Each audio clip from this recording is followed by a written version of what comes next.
রাত 12টা train journey মানেই ভয় ভয় একটা ব্যাপার। তার উপর যদি সাথে একটা লাশ থাকে তাহলে তো কথাই নেই।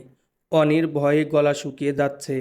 তার বড় ভাইয়ের মতো শান্তশিষ্ট একটা ছেলে যে নিজের গার্লফ্রেন্ডকে খুন করতে পারে এটা তার ধারণার বাইরে ছিল। এরপর আবার সেই লাশ নিয়ে নেত্রকোনা যাচ্ছে, অথচ ট্রেনের যাত্রীরা ভাবছে অনিদের সাথের মেয়েটা বুঝি ঘুমাচ্ছে। অনির ভাইয়ের চেহারা ভাবলেশহীন। ট্রেন ছেড়েছে কিছুক্ষণ হয়েছে মাত্র। একটা ছেলে এদিক ওদিক ঘুরে বেড়াচ্ছে, সিট এখনো খুঁজে পায়নি হয়তো। হঠাৎ অনির ভাইয়ের উদ্দেশ্যে ছেলেটা বলল, আপনি আমার জায়গায় বসেছেন, ওইটা আপনার সিট। অজ্ঞতা অভিকে উঠতে হলো, কিন্তু দিশা তো আর উঠতে পারবে না। অভি দিশাকে একরকম টেনে অন্য সিটটায় নিয়ে গেল। যে ছেলেটা অভির জায়গায় বসেছে সে সন্দেহজনকভাবে অভি আর দিশার দিকে তাকাতে লাগলো। বেশ কিছুক্ষণ পর হঠাৎ বলল, এই মেয়েটার কি হয়েছে? লোকটার কথায় অনি আর অনির ভাই দুজনই হকচকিয়ে উঠল। অভি নিজেকে সামলে উত্তর দিল, ঘুমিয়ে আছে, ও একটু অসুস্থ। লোকটা ওহ বলেও সন্দেহ নিয়ে তাকাতে লাগলো দিশার দিকে। একটা মধ্যবয়স্ক মহিলা বলে উঠল, এ কেমন ঘুম, একটু নড়াচড়াও করছে না। অনি ভীত সন্ত্রস্ত হয়ে পড়ল, কিন্তু অভি তখনও নিশ্চুপ। ধীরে ধীরে সবাই ঘুমিয়ে পড়ল। কামরার আলো নেভানো। অনিরও চোখটা লেগে এসেছে। এমন সময় অনির সামনে বসে থাকা ছেলেটা চিৎকার করে উঠল, বলল, এই মেয়েটা জীবিত নেই, ইনি একটা লাশ, সাধারণ কামরায় করে নিয়ে যাচ্ছে। ততক্ষণে অনির চোখের ঘুম উবে গেছে। বাকি যাত্রীরাও হকচকিয়ে উঠেছে। অভি কাপা গলায় বলল, কী সব আজে বাজে কথা বলছেন? ছেলেটা আরও জোর দিয়ে বলল, আমি একজন ডাক্তার, আমার প্রথমেই সন্দেহ হয়েছিল, আর একটু আগে আমি চুপচাপ উঠে গিয়ে মেয়েটার পালস চেক করেছি, শি ইজ ডেড। এই প্রথম অবির চোখে মুখে ভয় স্পষ্ট হলো। আর অনিত প্রায় কান্নাই করে দিয়েছে। যাত্রীরা সবাই অদ্ভুত আচরণ করতে লাগলো। মধ্যবয়সী মহিলাটা বলল, এর জন্যই কেমন পচা পচা গন্ধ পাচ্ছিলাম, অথচ দিশার মৃত্যুর মাত্র 4 ঘন্টা হয়েছে। একটা লোক ট্রেনের চেইন টানতে যাচ্ছিল। হঠাৎ সে সময় দিশা চোখ মেলে তাকালো। স্পষ্ট কণ্ঠে বলল, কি হয়েছে অভি, এত শোরগোল কিসের? দিশাকে জেগে উঠতে দেখে অভি আর অনির পায়ের তলার মাটি সরে গেল। ভয়ে দুজনে হিম হয়ে গেল। অবশ্য ট্রেনের বাকি যাত্রীরা এবার শান্ত হয়ে ঘুমের প্রস্তুতি নিতে শুরু করলো। অভির কাছে ক্ষমাও চাইল। কেবল বোকার মতো তাকিয়ে রইল ডাক্তার ছেলেটা। সে বিস্ফোরিত চোখে দিশার দিকে তাকাতে লাগলো। বারবার বলতে লাগলো, আমি সত্যি বলছি। উনি তখন রেসপন্স করছিল না। এবার ছেলেটাকে সবাই ধমকে চুপ করালো। দিশা ততক্ষণে আবার ঘুমিয়ে পড়েছে, একদম মৃত মানুষের মতো। একবারের জন্য হাত নড়ছে না, চোখের পাতা কাঁপছে না। প্রচণ্ড ঠান্ডার মধ্যেও অভি আর অনি কুল কুল করে ঘামছে। আচ্ছা, মরা মানুষ কি কথা বলতে পারে? যদি এই দৃশ্যটা তারা দুজন দেখতো তাহলে হয়তো হ্যালুসিনেশন বলে চালিয়ে দেওয়া যেত, কিন্তু এটা পুরো কামরার লোকেরা দেখেছে। অনির মনে হচ্ছিল সে শ্বাস বন্ধ হয়ে মরেই বুঝে যাবে। ভোরবেলা স্টেশনে নামলো দুই ভাই আর দিশা। সবাই ব্যস্ত হয়ে রিক্সা বেবি ট্যাক্সি ধরছে, কিন্তু অভি আর অনি খানিকটা দূরে একটা ফাঁকা জায়গায় গিয়ে বসলো। অভির কাঁধে মাথা রেখে ঘুমোচ্ছে দিশার লাশ। এবার ভয়ে ভয়ে অনি অভিকে জিজ্ঞেস করলো, ভাইয়া, দিশা আপু তো মরে গেছে, তাহলে রাতে এটা কি হলো? অভি ভয়ে ভয়ে বলল, বুঝতে পারছি না। পরে আমি হাজারবার ওর পালস চেক করেছি, কিন্তু ও মৃতই ছিল। কিন্তু তখন অনি অদ্ভুতভাবে তার ভাইয়ের দিকে তাকিয়ে আছে। অভি দিশার গলায় পেঁচিয়ে রাখা ওড়নাটা সরিয়ে দেখালো।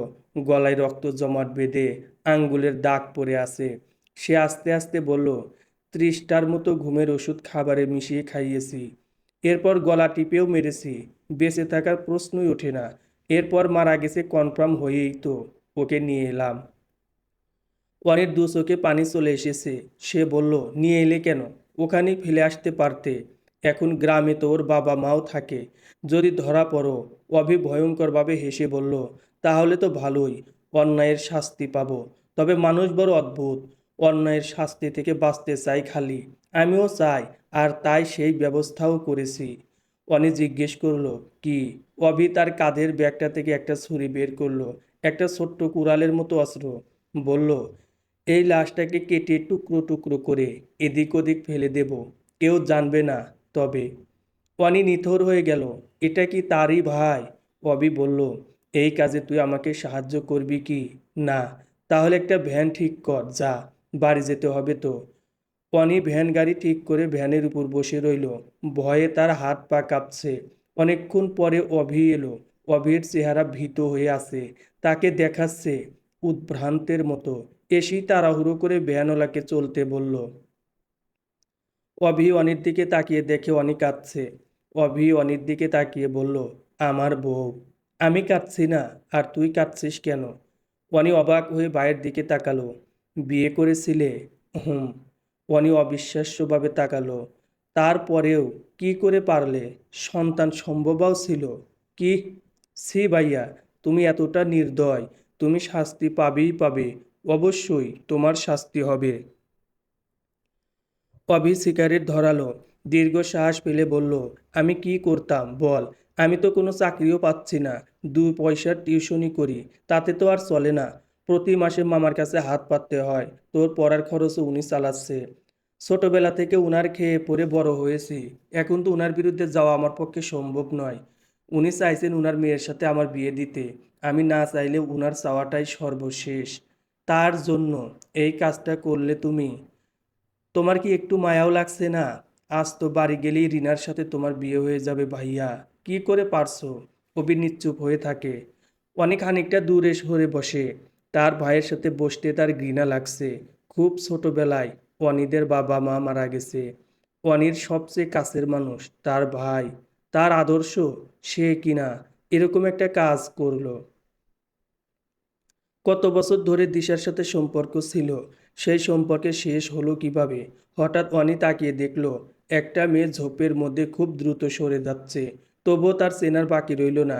সে চেঁচিয়ে বলল, ভাইয়া, দেখো, দিশা আপু। অভি তাকানোর পর কাউকে দেখলো না। তবে দুজনেই তটস্থ হয়ে রইল। অনি বলল, ভাইয়া, তুমি? অনির কথা শেষ হওয়ার আগেই অভি বলল, শাস্তি পাবো। এত কিছু করেও শাস্তি ঠেকাতে পারবো না। ওর তো কোনো অস্তিত্ব নেই।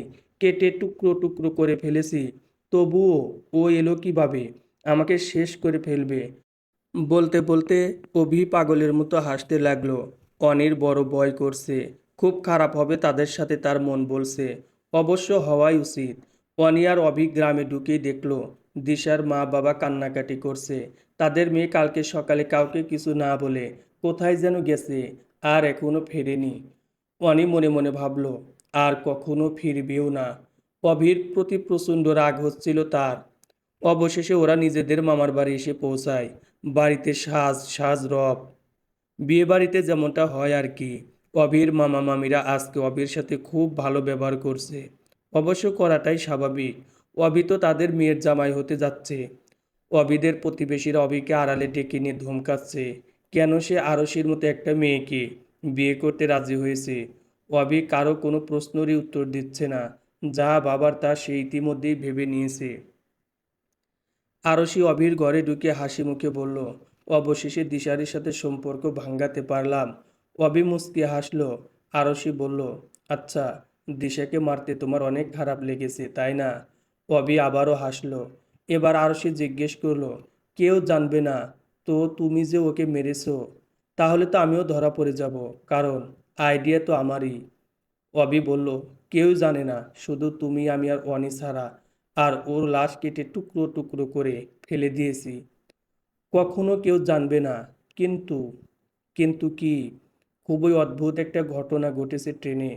অভি আরশিকে ট্রেনের ঘটনাটা খুলে বলে। আরশি বিশ্বাস করে না।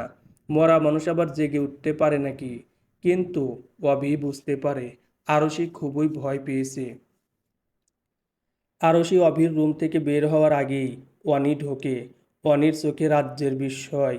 ভাইয়া, তুমি আরশির কথায় দিশারি আপুকে মেরেছো? অনির এরকম প্রশ্নে আরশি আর অভি দুজনেই হকচকিয়ে ওঠে। আরশি নিজেকে সামলে নিয়ে উত্তর দেয়, তুই আড়ি পেতে আমাদের কথা শুনছিলি? অসভ্য কথাকার। আমি আমার ভাইয়ের সাথে কথা বলছি। তুমি মাঝখানে ঢুকছো কেন? আর তোমার থেকে সভ্যতা শিখতে হবে আমার? অভি অনিকে থামিয়ে দেয় আর ইশারায় আরশিকে চলে যেতে বলে। ভাইয়া, তুমি ওর মতো একটা ফালতু চরিত্রহীন মেয়ের কথা শুনে দিশা আপুকে। কিন্তু কেন? কারণ দিশা মামার কাছে বলে দিতে চাইছিল ওর আর আমার বিয়ের ব্যাপারটা। আর মামা জানলে আমাকে মেরেই ফেলতো। আরশি সবটা জেনে যায়।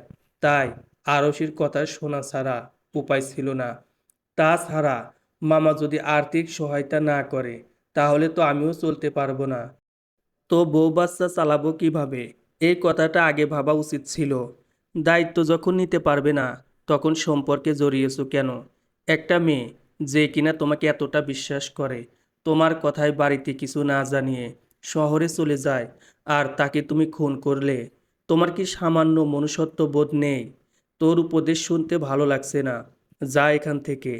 রাতে সবাই ঘুমিয়ে আছে, আর এমন সময় হঠাৎ আরশির চেঁচামেচিতে সবার ঘুম ভাঙে। সবাই আরশির ঘরে গিয়ে দেখে আরশি সেন্সলেস হয়ে গেছে। জ্ঞান ফেরার পর আরশি বলে তার ঘরে নাকি দিশারি এসেছিল, হাতে চাকু ছিল তার, আর আরশিকে মেরে ফেলতে চাইছিল। আরশির কথা শুনে সকলে খুব ভয় পেয়ে যায়। অদ্ভুত বিষয় হলো আরশির বাবাও। ওয়ানির কাছে ব্যাপারটা খুব অদ্ভুত লাগে। মামা এত ভয় পাচ্ছে কেন? আরশির মা আরশির সঙ্গে ঘুমাতে গেল। এতে আরশির বাবা প্রচণ্ড ভীতি নিয়ে ওয়ানিকে তার সাথে ঘুমাতে বলল। ওয়ানি সম্পূর্ণ ব্যাপারটাই খুব অবাক হলো। তার মানে কি মামা ও দিশার খুনের সাথে সামিল আছে? তার ভাই নিশ্চয়ই তাকে সবটা বলেনি। না হয় মামা এত ভয় পাচ্ছে কেন? বাকি রাতটা অনির জেগেই ছিল। কিছুতেই তার ঘুম আসছিল না। রাতটা স্বাভাবিক থাকলেও ভোরবেলাতেই অনির মামি কান্নাকাটি করতে লাগলো। কারণ আরশি বিছানায় নেই, কোথাও নেই। অনি, অভি আর আরশির বাবা মা সারা বাড়ি খুঁজলো, কিন্তু আরশিকে পাওয়া গেল না। আরশিকে পাওয়া গেল তারও ঘন্টা দেড়েক পর বাড়ির উত্তর ধারের পানা পুকুরের মাঝখানে একটা বিশাল কাঠ গাছ আছে। সেই গাছের ডালে আরশির মৃতদেহ ঝুলছে। আরশির পরনে বীর লাল শাড়ি, মাথা ফেটে রক্ত পড়তে পড়তে জমে গেছে ততক্ষণে। শাড়ির লাল আর রক্তের লাল মিশে একাকার হয়ে গেছে। এই দৃশ্য দেখে কেউ নিজেকে ঠিক রাখতে পারলো না। আরশি সাঁতার জানে না, তাহলে পুকুরের মাঝখানে গেল কিভাবে? আর গলায় দড়ি দিয়ে বেঁধে রাখা হলেও ওর মৃত্যু যে মাথায় আঘাত করার কারণে হয়েছে সেটা সকলে বুঝতে পারলো। গ্রামের সবাই বলল পুলিশের কাছে যেতে যদি খুনি ধরা পড়ে, কিন্তু আরশির বাবা রাজি হলেন না। প্রভাবশালী হওয়ায় তার উপর কেউ আর কিছু বললও না। সেদিনই আরশিকে কবর দেওয়া হলো। গ্রামের সবাই দুঃখ করছিল। বেচারির আজ বিয়ে হওয়ার কথা ছিল, তবে সবাই এটাও বলছিল যে অভি বেঁচে গেছে। আরশির মতো চরিত্রহীন মেয়ের সাথে বিয়ে হলে অভির জীবন তছনছ হয়ে যেত। আরশির বাবা প্রচণ্ড ভয় পেয়েছেন। তার ধারণা দিশার আত্মা এই কাজ করেছে। এবার তাকেও এভাবেই মারবে। আত্মাকে তো আর পুলিশ কিছুই করতে পারবে না। অভি আগের মতোই ভাবলেশহীন হয়ে রয়েছে। অনি অনেক জোর করে অভির কাছ থেকে সবটা জানতে পারলো। দিশারি চাইছিল অভির সাথে সংসার করতে, কিন্তু অভির পক্ষে তার মামার বিরুদ্ধে যাওয়া সম্ভব হচ্ছিল না। তাই একদিন অভিকে না জানিয়েই দিশারি অভির মামার কাছে সবটা বলে দেয়। কান্নাকাটি করে যেন তাদের বিয়েটা মেনে নেয়। কিন্তু দিশা তো আর জানতো না যে অভির মামা কতটা খারাপ মানুষ। তিনি তার মেয়ে আরশির সাথে অভির বিয়ে দিতে চাচ্ছিল। তাই তিনিই দিশারিকে মারতে চায়। আর সেই চাওয়া সফল করে অভি নিজেই। আরশি আর অভি মিলে ঠিক করে কি করে দিশাকে মারা যায়। ওয়ানি অবাক হয়ে যায়, কত কি হয়ে গেছে তার অগোচরে। আসলে কি সবাইকে দিশারির আত্মা এসে মেরে ফেলবে, নাকি ব্যাপারটা অন্যরকম? একদম আলাদা, যেটা ওয়ানি ধরতে পারছে না। আরশি মারা যাওয়ার পর বাড়ির সবাই প্রচণ্ড ভীত রয়েছে। অবির মামা তো ভয়ে একা বাইরেও যায় না। বেশ কয়েকজন লোক তার বাড়ি পাহারা দিচ্ছে।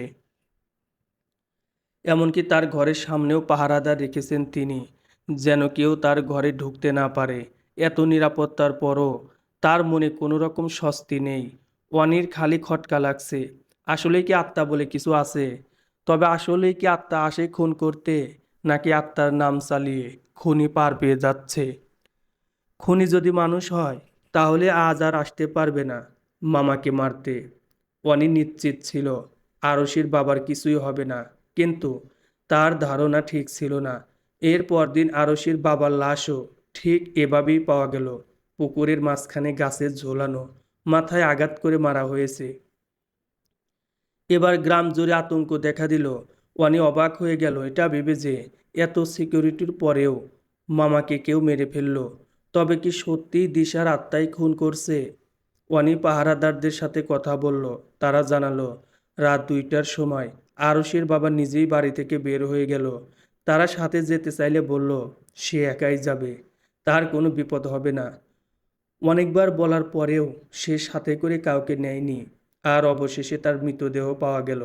ওয়ানি ভেবে পাচ্ছিল না যে মামা হঠাৎ একা একাই ঘর থেকে কেন বেরিয়ে গেল। হয়তো দিশার আত্মাই এসব করেছে। অভির সাথে এ ব্যাপারে কথা বলার জন্য ওয়ানি অভির ঘরে যায়। এসে মনে পড়ে অভি তো বাসায় নেই, সকাল থেকেই গ্রামবাসীদের সাথে থানায় গেছে। পুলিশও নিশ্চিত কিছুক্ষণের মধ্যে চলে আসবে। এমন সময় অভি অনিকে ফোন করে। সে বলল 15 মিনিটের মধ্যেই বাড়িতে পুলিশ আসবে। অনি যেন অভির বাথরুমে থাকা জামা প্যান্টগুলো পুলিশ আসার আগেই ধুয়ে ফেলে। অভির কণ্ঠে খুবই তাড়াহুড়ো ছিল। ওয়ানি প্রথমে অবাক হলো পুলিশের আসার সাথে ড্রেস ধোয়ার কী সম্পর্ক। ভাইয়া হয়তো দ্রুত গোসল করে থানায় গেছে, তাই জামা কাপড় ধুতে পারেনি। ওয়ানি বাথরুমে পরে থাকা অভির শার্ট আর প্যান্টগুলো দেখে চমকে উঠল। সেগুলো প্রচুর ময়লা হয়েছিল আর শ্যাওলা লেগেছিল। ওয়ানি ভাবল এগুলোতে শ্যাওলা লাগলো কেমন করে। সেই মুহূর্তে ওয়ানির একটা অদ্ভুত বিষয় মনে পড়ল। যেই পুকুরের মাঝখানে আরশি আর মামার লাশ পাওয়া গেছে, সেই পুকুরের পানিতে এরকম শ্যাওলা রয়েছে। এত শ্যাওলা থাকার কারণে ওখানে কেউ নামেও না। সেই পুকুরের শ্যাওলা অভির জামা কাপড়ে এলো কিভাবে? ওয়ানির বুকটা ধক করে উঠল। তবে কি? সে ভালো করে খেয়াল করে দেখল ড্রেসগুলোতে রক্তের দাগও রয়েছে। ওয়ানি রোবটের মতো ড্রেস পরিষ্কার করলো। সেদিন প্রাথমিক তদন্তে কিছুই ধরা পড়ল না। পুলিশ আরশির মাকে কথা দিয়েছে তার স্বামীর খুনিকে খুঁজে বের করবেই। এসব নিয়ে ওয়ানি অভিকে আর কিছুই জিজ্ঞেস করেনি। দুজন এক ঘরে শুয়েছে সেদিন। হঠাৎ মাঝরাতে অভি ওয়ানিকে ডেকে তুলে বলল আমি চলে যাচ্ছি। ওয়ানি অবাক হয়ে বলল কই? অনেক দূরে কোথাও। এখানে থাকলে কালকের মধ্যে আমি ধরা পড়ব পুলিশের কাছে। তুমি এসব করেছো ভাইয়া, তাই না? কিন্তু কেন? অনেক কারণ, এত অল্প সময়ে বলতে পারবো না রে। আমি অনেক বড় অন্যায় করেছি, 4টা খুন করেছি, কিন্তু তবুও একটু খারাপও লাগছে না। যা করেছি শুধু আমার বউ আর বাচ্চাকে বাঁচাতে করেছি। তার মানে দিশা আপু বেঁচে আছে? অভি চোখের পানি মুছে বলল হুম, মামার 2 ভাড়াটে খুনিকে নিয়ে সেদিন থেকে আমি শহরে গিয়েছিলাম আর দিশাকেও ফোন করে আসতে বলি।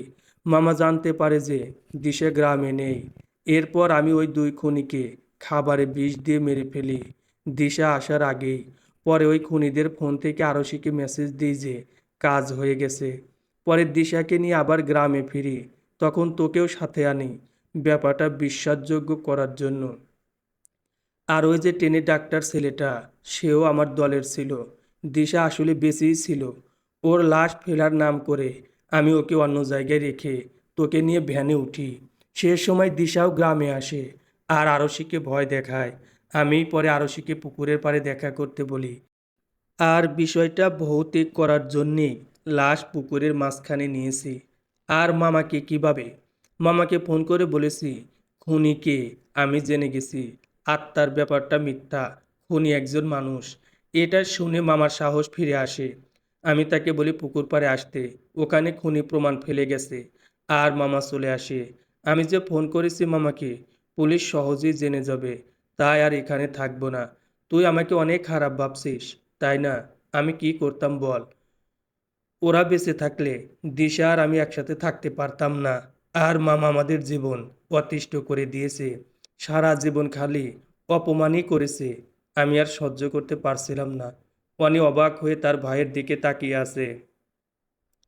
অভির ব্যাগ গোছানো শেষ। যাওয়ার আগে হঠাৎ কি মনে করে দাঁড়িয়ে বলল আমি আর দিশা কোথায় যাব, সেই ঠিকানাটা তোকে দিয়ে গেলাম। মন চাইলে পুলিশকে বলে দিতে পারিস, তাহলে ওরা আমাকে অ্যারেস্ট করতে পারবে। অথবা মন চাইলে নিজেই কখনো আসতে পারিস আমার বাড়িতে, আমার সন্তানের চাচা হয়ে, খেলনা নিয়ে, ভালোবাসা নিয়ে। সিদ্ধান্তটা সম্পূর্ণ তোর। অভি চলে গেল। তার সামনে কত ঘাত প্রতিঘাত। তবে অনির মনে হচ্ছে সেই বেশি কষ্টে আছে। কি করবে সে? সূর্য উঠেছে, নতুন দিন শুরু হচ্ছে। অনি ভাবছে সে কি করবে, ন্যায়পরায়ণ হবে নাকি নিজের ভাইয়ের জন্য অন্যায়কেই ন্যায় ভাববে। সমাপ্ত।